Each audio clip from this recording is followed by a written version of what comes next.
À 5 jours de la Toussaint, la serre de Nicolas Bailly est déjà à moitié vide. Cet horticulteur cultive et vend des chrysanthèmes à Saint-Marcel depuis 12 ans. Pour lui, la fleur d'or est un bien précieux.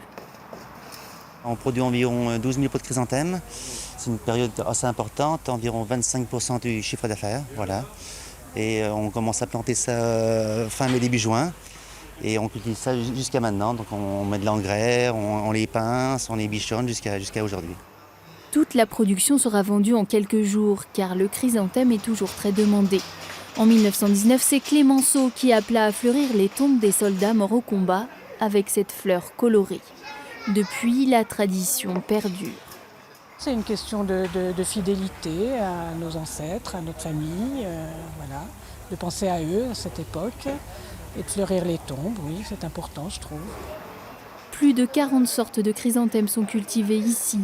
La réputation des horticulteurs de Saint-Marcel est telle que les clients viennent parfois de loin. On habite dans le Jura et on vient ici depuis des années parce qu'il y a du choix. Une production moins florissante qu'autrefois. En un demi-siècle, la concurrence des grandes surfaces et l'augmentation du nombre de crémations ont nui aux horticulteurs chalonnais. Dans les années 70, il y avait environ, dans la région chalonnaise, environ 400 producteurs qui produisaient environ 2 millions de pots de chrysanthèmes.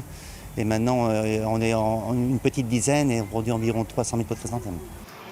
La star incontestée des tombes reste le chrysanthème jaune, mais de nouvelles compositions voient le jour. Avec une seule idée, que la nature égaye les tombes jusqu'à l'hiver.